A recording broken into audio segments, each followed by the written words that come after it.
Hello દોસ્તો, આપને ખબર જ છે કે જે આપણે પાવર ઇલેક્ટ્રોનિક્સની સિરીઝમાં આપણે સ્ટાર્ટ કરી હતી અને હવે આપણે નેક્સ્ટ લેક્ચર ભણવાના છે એ છે IGBT. આપણે અત્યાર સુધી પાવર ઇલેક્ટ્રોનિક્સ જે આખો સબ્જેક્ટ છે ચેપ્ટર નંબર 1, એ ચેપ્ટર નંબર 1 માં આપણે અત્યાર સુધી ઘણા બધા ડિવાઇસ જોયા. HCR આપણે પૂરું કમ્પ્લીટ કર્યું, પછી HCR કમ્પ્લીટ કર્યું, પછી આપણે ડાયા કમ્પ્લીટ કર્યું અને એની પછી આપણે પૂરું એ પણ કરી નાખ્યું UJT. ઓકે, તો UJT ના કેરેક્ટરિસ્ટિક, UJT ની કાર્ય પદ્ધતિ એ પણ આપણે સમજાવ્યું, કેવી રીતે વર્ક કરે છે એ પણ આપણે લાસ્ટ લેક્ચરમાં ભણ્યા હતા. તો આજના લેક્ચરમાં આપણે શું ભણવાનું છે? આજના લેક્ચરમાં એક નવું ડિવાઇસ વિશે આપણે સમજ લેવાની છે. બહુ મસ્ત ડિવાઇસ છે અને એ ડિવાઇસ મારું તો ફેવરિટ છે. ઓકે, શું છે એ ડિવાઇસ? નામ છે IGBT.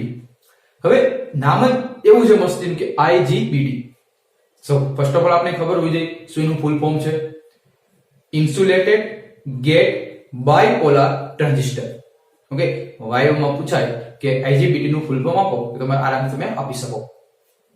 હવે મિત્રો તમને એમ થાય કે સાહેબ એટલા બધા ડિવાઇસ હતા તો IGBT ની જરૂરત શું કામ પડી?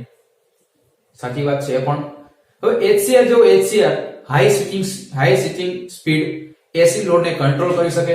જેવો મારે કંટ્રોલ કરાવવો હોય પોઝિટિવ કે નેગેટિવ, બે માંથી એક સાઈડ ગમે તે કંટ્રોલ કરવો હોય તો બાય યુઝિંગ HCR ની મદદથી હું કંટ્રોલ કરી શકું. તો એની બધું ડાયરેક્ટ આવી ગયા, ટ્રાયરેક્ટ આવી ગયા. અને એ તો ઠીક, નેગેટિવ રેઝિસ્ટન્સ મારે જો કારે કંટ્રોલ કરવો હોય તો એની માટે UJT પણ આવી ગયો.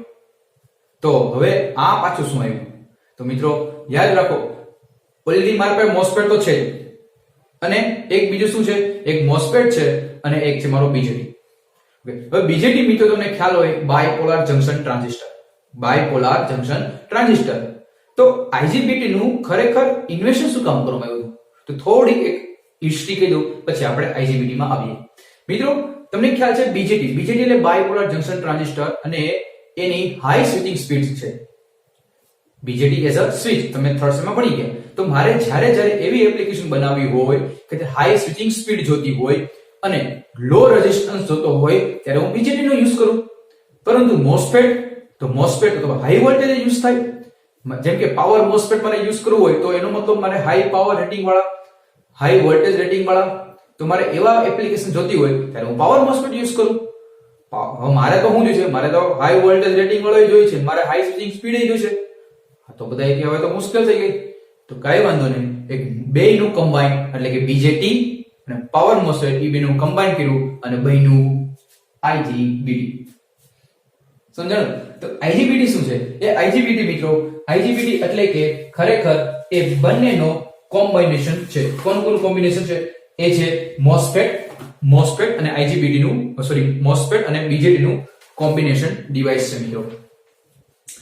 IGBT છે મિત્રો, IGBT નો ઇનપુટ રેઝિસ્ટન્સ એટલો બધો હાઈ છે કે ઇનપુટ ઇમ્પિડન્સ એટલો હાઈ છે કે જે સ્ટાર્ટિંગ નો રેઝિસ્ટન્સ છે, સ્ટાર્ટિંગ નો ઇમ્પિડન્સ હાઈ હોય તો કરંટ કેવો હોય? ઓછું હોય તો આપણે લોસ પણ ઓછો થાય અને આઉટપુટ રેઝિસ્ટન્સ પણ કેવો છે? લો છે. એટલે આઉટપુટ પર તો કેવો આવે? Current maximum. તો આ તો આપણે એડવાન્ટેજ થઈ ગયો. તો એટલા માટે પાવર જે IGBT છે એટલા માટે આપણે એવી એપ્લિકેશન તમારે હોય કે લો કરંટ મીડિયમ કરંટ જોતો હોય, મીડિયમ પાવર જોતો હોય તો ત્યારે આપણે વી કેન યુઝ IGBT. તો આ IGBT ડિવાઇસને સમજવું પડે કે નહીં?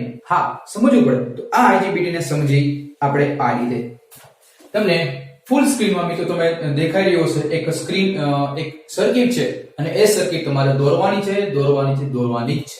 એનું કાઈ ઓપ્શન નથી. તો આ જે તમને સ્ક્રીન ઉપર જોઈ રહ્યા છો એ આખી IGBT ની રચના છે. રચના તમને પૂછાય તો રચના તમે દોરી શકો છો. ઓકે, પાછા આવ્યો. ઓકે, તો IGBT છે, IGBT નું પૂરું નામ ઇન્સ્યુલેટેડ ગેટ બાયપોલાર ટ્રાન્ઝિસ્ટર છે.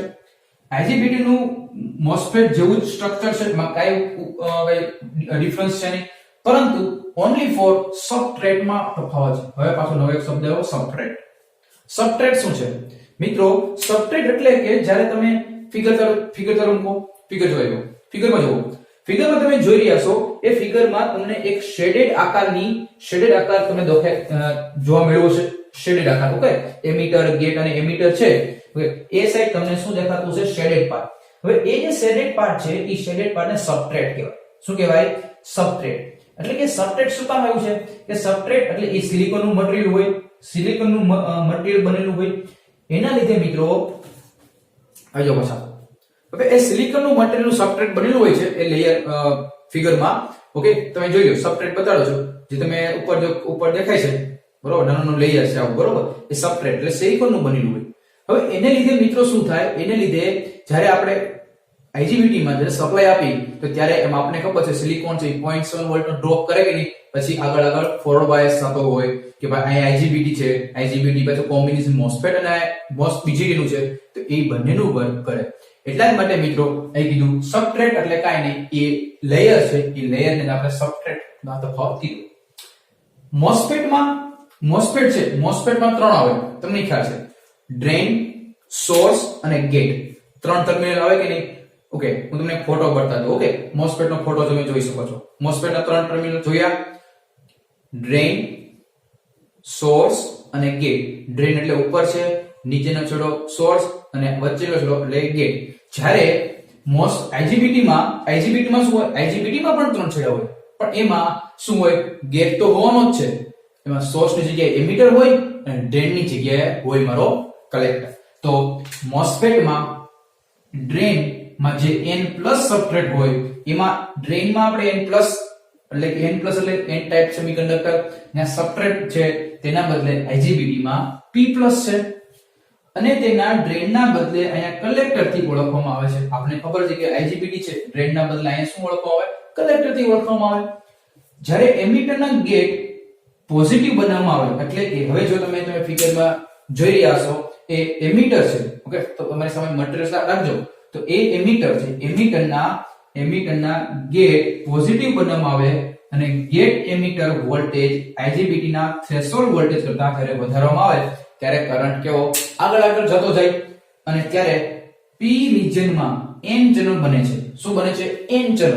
એટલે કે આ n ચેનલમાં n- રિજિયન છે એને n+ એમિટર સાથે શોર્ટ સર્કિટ કરે.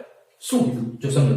હવે આમાં શું થાય મિત્રો, n- રિજિયન અને n+ રિજિયન કેવું બે શોર્ટ સર્કિટ, માઈનસ છે અને પ્લસ છે, શોર્ટ સર્કિટ થવાના ચાન્સીસ છે અને પરિણામે આ ઇલેક્ટ્રોનના લીધે p+ સબસ્ટ્રેટ લેયરમાંથી n- ની લેયરમાં દાખલ થાય છે અને હોલ ઇન્જેક્ટ થાય. શું મિત્રો, હોલ ઇન્જેક્ટ થાય છે. આપણને ખબર છે કે ભાઈ n છે એટલે કે નંબર ઓફ ઇલેક્ટ્રોન, ઓછા શું હોય, હોલ. તો ઈ હોલ ઇન્જેક્ટ થાય છે અને અંતે ફોરવર્ડ કરંટનું સ્મોલ અમાઉન્ટ, બહુ સ્મોલ કરંટ, ફોરવર્ડ કરંટનું વહન થવા લાગે છે. અને આકૃતિમાં દર્શાવ્યા પ્રમાણે તમે જોઈ રહ્યા છો. ઓકે, આકૃતિમાં દર્શાવ્યા પ્રમાણે જે તમને લાસ્ટ ફિગર છે એ તમને તમારી મટીરીયલમાં પણ દેખાતી હશે. આ ત્રણ લેયર p+, n- અને p થી બનતો PNP ટ્રાન્ઝિસ્ટર બને છે જેમાં p+ એમિટર, n- બેઝ અને p કલેક્ટર છે. જ્યારે n- p અને n+ લેયર જે npn ટ્રાન્ઝિસ્ટર બનાવે છે મિત્રો. તો એનો મતલબ એવો કે અહીંયા બે ટ્રાન્ઝિસ્ટર બને છે. કે ટ્રાન્ઝિસ્ટર, બે ટ્રાન્ઝિસ્ટર. તો એક ટ્રાન્ઝિસ્ટર કેવો બને છે, PNP ટ્રાન્ઝિસ્ટર અને બીજો બને છે NPN ટ્રાન્ઝિસ્ટર. સમજાયું? તો આ મિત્રો આખું હતું તમારું IGBT નું કન્સ્ટ્રક્શન. બાકીના તમે બાકીનું તમે જે છે એ તમે જે ડાયાગ્રામ છે, ડાયાગ્રામમાં તમે ફિગરમાં જોઈ લીધું હશે, તમારી સામે બુકમાં પણ હશે. ઓકે, તો IGBT ફરીથી એકવાર રિવિઝન કરી દો ફટાફટ મિત્રો. IGBT નું પૂરું નામ ઇન્સ્યુલેટેડ ગેટ બાયપોલર ટ્રાન્ઝિસ્ટર છે. IGBT નું MOSFET જેવું સ્ટ્રક્ચર છે પરંતુ સબસ્ટ્રેટમાં તફાવત છે. ઓલામાં ડ્રેન હોય, અહીંયા કલેક્ટર હોય, એમાં n+ સબસ્ટ્રેટ હોય, અહીંયા p+ સબસ્ટ્રેટ હોય. જ્યારે એમિટરના ગેટ પોઝિટિવ સપ્લાય આપવામાં આવે છે ત્યારે ગેટ એમિટર વોલ્ટેજ આમાં વધવા લાગે એટલે જે ત્યાં રિજિયનમાં n ચેનલ બને, કઈ બને એટલે વધારે n ચેનલ બને છે. એ ચેનલ બને તો n- રિજિયનમાંથી n+ બને, શોર્ટ સર્કિટ થાય અને પરિણામે શું જાય કે ઇલેક્ટ્રોન ફરવા લાગે. ઇલેક્ટ્રોન ક્યાં, હોલ હોય તો હોલ ક્યાં હોય, પોઝિટિવ માં જ હોય ને ભાઈ. ઓકે, એટલે કે ઇલેક્ટ્રોન p+ સબસ્ટ્રેટ લેયરમાંથી n- લેયરમાં જાય ત્યારે હોલ ઇન્જેક્ટ થાય અને પરિણામે ફોરવર્ડ કરંટનું વહન થવા લાગે. અને આકૃતિમાં દર્શાવ્યા પ્રમાણે એક બે પ્રકારના ટ્રાન્ઝિસ્ટર બને, PNP અને NPN. જે આકૃતિમાં દર્શાવ્યા છે પછી ઓલીમાં આપણે સિમ્બોલ દો કરી નાખવાનો અને મેઇન પછી કન્સ્ટ્રક્શન ફિગર દો કરી નાખવાની. તેમાં ત્રણ ફિગર, પહેલી મેઇન રચના, પછી એક સિમ્બોલ વાળી અને એની સાથે છે એ ત્રણ ફિગર એટલું લખો, તમારે 4 માં કોઈ નહીં રોકે, મારી ગેરંટી. સમજાણું? તો IGBT માં કઈ તકલીફ નથી ને? સમજાઈ ગયું ને? હજી વાર જો મિત્રો એક બે વાર તમે રિવાઇઝ કરશો એટલે આવડી જશે, કાઈ ઉપાધિ નથી. ઓકે, અને આપણે મટીરીયલ એવું છે એક બે વાર વાંચશો, બહુ સાદી ભાષામાં લખેલું છે, આરામથી તમને સમજાઈ જશે. ઓકે, હવે નેક્સ્ટ જોઈએ IGBT ની કેરેક્ટરિસ્ટિક્સ. હેલો મિત્રો, તો હવે IGBT ની કેરેક્ટરિસ્ટિક્સ જોઈએ. IGBT ની કેરેક્ટરિસ્ટિક્સ જો તમને ખાલી પૂછે દોરવાની જ છે. ઓકે, સમજાવવાની કાંઈ જરૂર નથી. 3 માં પૂછાય IGBT ની કેરેક્ટરિસ્ટિક્સ સર્કિટ ડાયાગ્રામ ની સાથે સ્ટેટિક અને ટ્રાન્સફર કેરેક્ટરિસ્ટિક દોરો. આ દોરવાની છે. શું છે? જો આ મારો IGBT માં ગેટ, કલેક્ટર, એમીટર, અહીં સપ્લાય વોલ્ટેજ આપું છું. ઓકે, અહીં સપ્લાય વોલ્ટેજ આપું, મને આઉટપુટ અહીંયા મળે છે. VCC સપ્લાય વોલ્ટેજ અહીંયા પણ આવ્યો, મને સપ્લાય વોલ્ટેજ આપું છું VCC. ઓકે, તો હવે જો થઈ જાઉં કે જ્યારે VG1 હવે અહીંયા ગેટ અને એમીટર વોલ્ટેજ એટલે કે હવે જો અહીંયા કોની વચ્ચે જ્યારે મિત્રો સ્ટેટિક કેરેક્ટરિસ્ટિક લેવું અને ટ્રાન્સફર કેરેક્ટરિસ્ટિક લેવું. સ્ટેટિક કેરેક્ટરિસ્ટિક એટલે કે કલેક્ટર એમીટર વોલ્ટેજ અને કલેક્ટર કરંટ વચ્ચે જે આવે એટલે કે સ્ટેટિક કેરેક્ટરિસ્ટિક. પણ એની વચ્ચે તમને વોલ્ટેજ નો તમને શું મળે છે? ડાયાગ્રામ મળે છે. વોલ્ટેજ નો તમને કેરેક્ટરિસ્ટિક જોવા મળે છે. જેમ કે કલેક્ટર અને એમીટર ના વોલ્ટેજ વધારતો જવું. કલેક્ટર અને એમીટર ના વોલ્ટેજ ના અક્રોસ નો વોલ્ટ વધારતો, એટલે કે એનો મતલબ આ વધારું છું કે નહીં? યસ, આ વધારતો જાવ. જેમ કે વધારતો જાવ. પણ એક એવો સમય આવશે ડ્રાસ્ટિકલી ચેન્જ થશે અને આના અક્રોસમાં શું થાય? વધારો થવા લાગે છે. શું કામ? કારણ કે અહીંયા જો વધારો થાય તો કલેક્ટર અહીંથી સપ્લાય વોલ્ટેજ આવે, કલેક્ટર કરંટ વધવાનો છે અને એક કલેક્ટર કરંટ પાછો કોનો અહીંયા વધે તો પરિણામે અહીંયા પણ વોલ્ટેજ વધવાનો જ છે ને. એનો મતલબ જેટલો હું કલેક્ટર એમીટર વોલ્ટેજ વધારતો જાઉં તેમ આમાં પણ ચેન્જીસ મને જોવા મળે છે. જે પણ પછી શું થશે કે એક એવો સમય આવશે ગમે એટલો વધારીશ અહીંયા કઈ ચેન્જીસ થશે નહીં. જેમ કે હું અહીંયા ગમે એટલો વધારું છું પણ અહીંયા કેવો કોન્સ્ટન્ટ થઈ જશે, વોલ્ટેજમાં વધારો થાય છે પણ does not increase collector current. Collector કરંટમાં કોઈ ફેરફાર થતો નથી. શું કામ? કારણ કે એકવાર થઈ ગયું સેચ્યુરેશન આવી ગયું છે પછી કઈ થશે નહીં. પણ જો બહુ વોલ્ટેજ વધારતો જઈશ તો મારો IGBT શું થઈ જશે? બંધ થઈ જાય, એટલે કે બળી જશે. કારણ કે ટેમ્પરેચર એટલું બધું વધી જશે પરિણામે મારો IGBT શું થશે? ડેમેજ થઈ જશે. ઓકે, તો આ સ્ટેટિક કેરેક્ટરિસ્ટિક હતી. હવે જોઈએ ટ્રાન્સફર કેરેક્ટરિસ્ટિક્સ. ટ્રાન્સફર એટલે હવે જ્યારે ભાઈ હમણાં મેં કીધું એ પ્રમાણે ગેટ એમીટર વોલ્ટેજ વધારતો જાવ પણ ડ્રાસ્ટિકલી ચેન્જ થાય. જેમ વધારતો જાવ પણ ડ્રાસ્ટિકલી કલેક્ટર કેવો ડ્રાસ્ટિકલી ચેન્જ થાય. જેમ કે DC સિરીઝ મોટર કેમ વધતો હતો એવી રીતે પેરાબોલા ટાઈપનો વધવાનો છે. એટલા માટે કીધું કે જ્યારે એમીટરના સંદર્ભમાં કલેક્ટરને નેગેટિવ સપ્લાય આપવામાં આવે, જો પોઝિટિવ આપો તો ફોરવર્ડ બાયસ કરંટ આવે. જેમ કે અહીંયા કલેક્ટર કરંટ મળે છે. પરંતુ જો હું એમીટરના સંદર્ભમાં કલેક્ટરને હું નેગેટિવ વોલ્ટેજ આપવામાં આવે ત્યારે કરંટનું વહન થઈ શકતું નથી. આથી રિવર્સ બ્લોકિંગ કેરેક્ટરિસ્ટિક્સ મળે છે. રિવર્સ મળે તો કરંટ કે ફ્લો થતો નથી. એટલા માટે અહીંયા પણ આપણે દેખાડ્યું નથી, આપણે ખાલી ફોરવર્ડ ની કેરેક્ટરિસ્ટિક દર્શાવી છે. સમજણ? તો આ હતું IGBT ની કેરેક્ટરિસ્ટિક્સ અને IGBT કેવી રીતે વર્ક કરે છે એક્ચ્યુઅલમાં, તેની સ્ટેટિક અને ટ્રાન્સફર કેરેક્ટરિસ્ટિક્સ. ઓકે, હવે જોઈએ મિત્રો તમને IGBT ના ફાયદા અને IGBT ના ગેરફાયદા.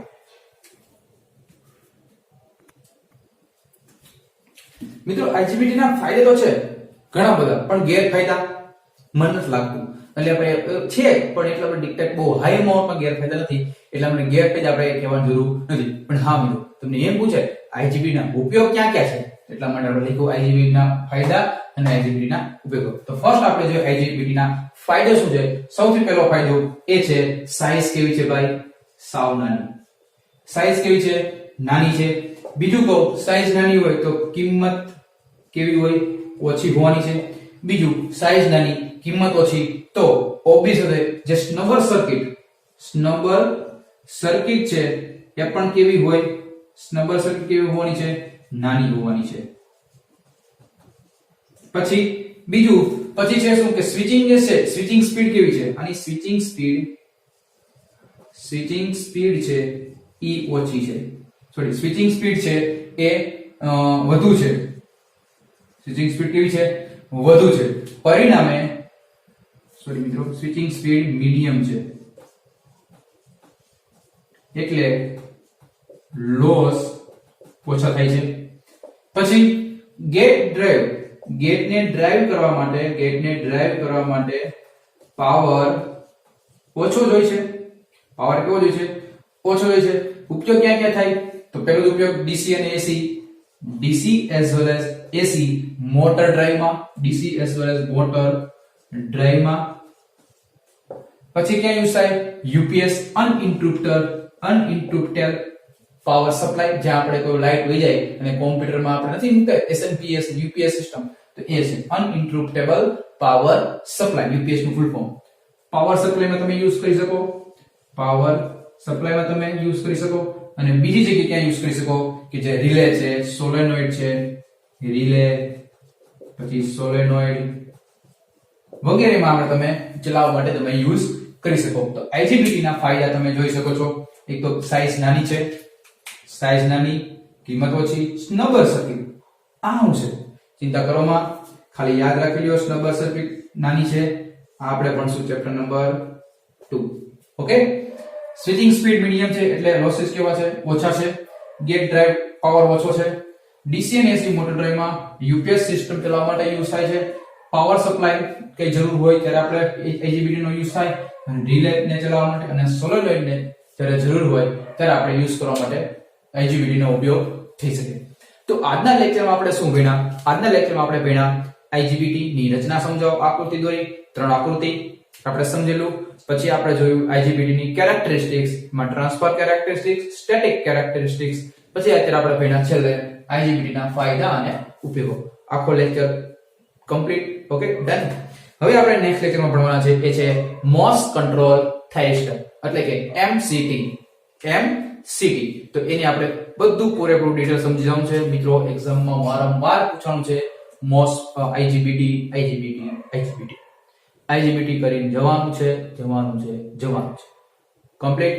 હવે નેક્સ્ટ ટોપિક પણ એટલો ઇમ્પોર્ટન્ટ છે, MCT. ઓકે, એ MCT આપણે પૂરા કરશું અને MCT પૂરું થાય પછી એક નવું ડિવાઇસ આવે છે, એનું નામ છે GTO. શું છે? GTO. GTO નહીં, GTO, ગેટ ટર્ન ઓફ થાઇસ્ટર.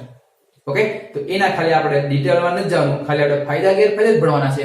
એ કમ્પ્લીટ થઈ જાય અને પછી આપણે ભણવાનું છે પોલીફેઝ રેક્ટિફાયર. ઓકે મિત્રો, ત્યાં સુધી તમારી મહેનતને કન્ટિન્યુ રાખો, કન્ટિન્યુ વાંચવાનું રાખો. તો બાય બાય, ટેક કેર.